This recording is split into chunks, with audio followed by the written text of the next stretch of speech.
大家好，在前2个视频里，我一直在聊我最爱的超级蔬菜之一——甜菜根，从储存、再生、堆肥到美食。但总有件事让这颗红宝石难以被更多人接受，就是那挥之不去的大地气息，也就是我们俗称的土味。这几年，我已经做过好几个有关甜菜根的视频，相关链接在描述栏里，有兴趣的朋友可以去点击观看。但上面提到的土味重是我所有视频下观众最真实、最普遍的困惑。一方面，我们渴望它蕴含的丰富营养；另一方面，却又对它的个性感到担忧。今天我将分享我常用的2招极其简单的方法，告诉你如何彻底去除这颗红宝石的土味，让你在享受美味与营养的同时，真正做到不牺牲任何宝贵成分。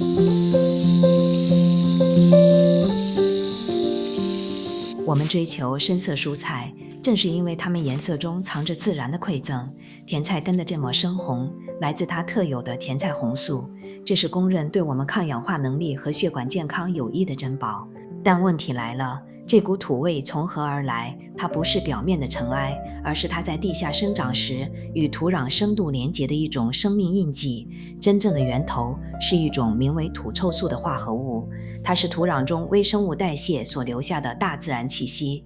科学解释是，甜菜根本身并不需要土臭素来生长，它只是拥有一种特殊的基因特性，会像天然海绵一样选择性的高效吸收与储藏这种非必需的化合物。其实我也曾困惑过，我亲手种植过的土豆、胡萝卜、白萝卜、番薯、洋姜这些根茎类蔬菜都能天然免疫于土臭素的困扰，那甜菜根的不免疫是不是一种缺点？根据生物学分析，这恰恰是它生化结构的独特天赋。我们可以这么理解，土豆、胡萝卜的免疫是它们的进化保护机制，而甜菜根的不免疫则展现出它对土壤环境中物质极高的敏感度与接纳性。它拥有一种更为深度、更为诚实的根部吸收通道，这不是缺点，而是它作为超级食物的独特天赋。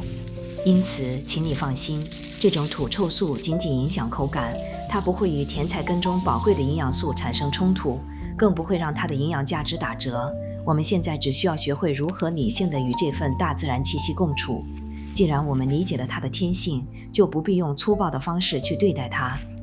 的确，甜菜根去皮切好后，将它长时间浸泡冲洗可以去掉一些土味，但我不建议这么做，因为甜菜根的甜菜红素是水溶性的，过度的水洗会让我们渴望的那些宝贵营养悄悄流失到水中，太浪费了。所以我只用2招超级简单的方法来去土味，那就是酸与热。如果你想生食，请引入酸，搭配柠檬汁、苹果醋、红酒醋、巴萨米克醋或是陈醋、香醋都可以。酸性物质的作用不是去掩盖，而是去平衡与转化土臭素的分子结构，将它的风味引导向清新的甜美。在我所有分享过的生食甜菜根料理中，你都会看到各式各样的醋。